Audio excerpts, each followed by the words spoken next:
കൊടുങ്ങല്ലൂരിലെ Azhikode Munambam ഫെറിയിൽ boat service സ്തംഭിച്ചതോടെ തീരമേഖലയിൽ യാത്രാ ദുരിതം രൂക്ഷം. സർവീസ് നിർത്തിവെപ്പിച്ചതിനെതിരെ ബോട്ട് നടത്തിപ്പുകാരൻ രംഗത്ത്. പാലം നിർമ്മാണത്തിനു വേണ്ടിയാണ് ബോട്ട് സർവീസ് നിർത്തിവച്ചതെന്നും എന്നാൽ ഇതിന്റെ പഴി ബോട്ട് സർവീസിന് മേൽ കെട്ടിവെക്കാനാണ് അധികൃതർ ശ്രമിക്കുന്നതെന്നും ബോട്ട് നടത്തിപ്പുകാരിലൊരാളായ വേണുഗോപാൽ ആരോപിച്ചു. 800 മീറ്റർ മാത്രം ദൂരമുള്ള ജലയാത്ര തടസ്സപ്പെട്ടതോടെ അഴീക്കോട് നിന്നും മുനമ്പത്തെത്താൻ കൊടുങ്ങല്ലൂർ മൂത്തകുന്നം മലയങ്കര വഴി 20 കിലോമീറ്റർ സഞ്ചരിക്കേണ്ട അവസ്ഥയാണുള്ളത്. മത്സ്യത്തൊഴിലാളികളും വിദ്യാർത്ഥികളും ഉൾപ്പെടെ നൂറുകണക്കിന് യാത്രക്കാരാണ് ദിവസവും ബോട്ടിനെ ആശ്രയിക്കുന്നത്. ബോട്ടിന് ആവശ്യമായ രേഖകളില്ലെന്ന് ചൂണ്ടിക്കാട്ടി കഴിഞ്ഞ ശനിയാഴ്ചയാണ് തുറമുഖ വകുപ്പ് ബോട്ട് സർവീസ് തടഞ്ഞത്. അഴീക്കോട് മുനമ്പം പാലം നിർമ്മാണത്തിന്റെ ഭാഗമായി കഴിഞ്ഞ ഫെബ്രുവരി മുതൽ ജങ്കാൾ സർവീസ് അവസാനിപ്പിച്ചതിനെ തുടർന്നാണ് 40ഓളം പേർക്ക് യാത്ര ചെയ്യാവുന്ന ബോട്ടിന് അനുമതി നൽകിയത്. മാസങ്ങൾക്ക് മുമ്പ് മുനമ്പത്ത് താൽക്കാലിക ജെട്ടി സ്ഥാപിക്കുവാൻ ജില്ലാ പഞ്ചായത്ത് അധികൃതർ പരിശോധന നടത്തി സ്ഥലം കണ്ടെത്തിയിരുന്നെങ്കിലും സ്ഥലവുമായി ബന്ധപ്പെട്ട് നിയമപ്രശ്നങ്ങൾ ഉള്ളതിനാൽ പദ്ധതി നടപ്പിലാക്കുവാൻ കഴിഞ്ഞിരുന്നില്ല. എത്രയും വേഗം മുനമ്പത്ത് ബോട്ടടുപ്പിക്കുവാൻ താൽക്കാലിക സംവിധാനമുണ്ടാക്കി ഫെറി സർവീസ് പുനരാരംഭിക്കണമെന്ന് നാട്ടുകാർ ആവശ്യപ്പെടുന്നു. 2 മണിക്ക് പോർട്ട് ഓഫീസിൽ നിന്ന് പോർട്ട് ഓഫീസർ വന്നിട്ട് ഇതിന് ആനുവൽ സർവേ ഇത് പ്രൊഡ്യൂസ് ചെയ്തിട്ടില്ല.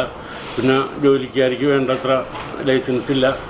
അപ്പോൾ അത് പ്രകാരം സ്റ്റോപ്പ് ചെയ്യാൻ പറഞ്ഞുകൊണ്ട് തന്നൊരു ഇതാണ്. സ്റ്റോപ്പ് ചെയ്യാനല്ല പറഞ്ഞത്, മെമ്മോ അടിച്ചിട്ട് ഇനി ഓടണ്ടെന്ന് പറഞ്ഞു. അപ്പോൾ നമ്മൾ ജില്ലാ പഞ്ചായത്തിനായിട്ടും ബന്ധപ്പെട്ട് അപ്പോൾ അവർക്ക് ഒന്നും പറയാനില്ല എന്നുള്ളതാണ് അവർ പറഞ്ഞത്. പക്ഷേ ഇതിനകത്ത് MLA എന്നോട് പറഞ്ഞ് അക്കരെ ബോട്ട് മാറ്റി കൊടുക്കണം, പാലം പണിക്ക് തടസ്സമൊന്നും. അപ്പോൾ അതിൻ്റെ പേരിൽ പാലം പണിയാണ് അവർ ഇമ്പോർട്ടൻ്റ് ആയിട്ട് കരുതുന്നത്, അല്ലാണ്ട് ഈ സർവീസല്ല. അവർക്ക് പാലം പണി പെട്ടെന്ന് 2026 തീർക്കണം. അപ്പോൾ ഗവൺമെൻറ്റിൽ നിന്ന് സമ്മർദ്ദമുണ്ട്. അപ്പോൾ കാരണം പറഞ്ഞേക്കുന്നത് ഞങ്ങളുടെ കുറ്റം പറഞ്ഞിട്ടാണ് നിർത്തിച്ചേക്കുന്നത്. പക്ഷേ അത് ഒറ്റ ദിവസം പത്രത്തിൽ വന്നോളൂ.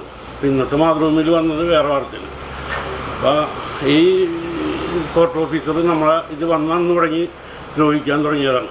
ഇത് പൊന്നാനിയിൽ നിന്ന് കടൽ വഴിയാണ് വന്നത്. ആ സമയത്ത് കടൽ വഴി വന്നതിന് പെർമിഷൻ എടുത്തില്ല എന്ന് പറഞ്ഞ് ഇദ്ദേഹം 5000 രൂപ ഫൈനിട്ട്. അത് കഴിഞ്ഞൊരു ദിവസം വന്നിട്ടാണ് 25,000 രൂപ ഫൈനിട്ടേക്കുന്നത്. നമ്മളെ കൊണ്ട് ഇത് അഫോർഡ് ചെയ്യാൻ പറ്റില്ല. കാരണം 10 രൂപ മേടിച്ചിട്ട് 10,000 പേരാ കിടക്കുന്നുള്ളൂ. ഇത് 10,000 രൂപ ഇത് ഓപ്പറേറ്റ് ചെയ്യാൻ വേണം ഒരു ദിവസം. പിന്നെ ഇതിൻ്റെ മെയിൻ്റനൻസ് വേറെ വേണം. ശരിക്കും നമ്മളും വിട്ടുകൊണ്ട് പോണ ഒരു സ്ഥിതിയിലായിരുന്നു. ഇപ്പോൾ പൂർണ്ണമായിട്ട് ഇവർ ഇത് നിർത്തിച്ച്. ഏത് ജില്ലാ പഞ്ചായത്ത് എന്നാൽ അപ്പോൾ ഞാൻ പറഞ്ഞു ഞങ്ങൾക്ക് ഈ പാലം പണിയുടെ പേര് പറഞ്ഞിട്ട് ഇത് നിർത്തിക്കുമെന്ന് പറയാൻ പറഞ്ഞു, സ്റ്റോപ്പ് മെമ്മോ തരാൻ പറഞ്ഞു. അപ്പോൾ അതവർ തരണില്ല. അത് ജനറേഷൻ അവരെ നിൽക്കാവുന്നുള്ള നിലക്ക്. അപ്പോൾ ഇതിപ്പോൾ മീഡിയം എല്ലാവരും കൂടി കണ്ടുപിടിക്കുമല്ലോ.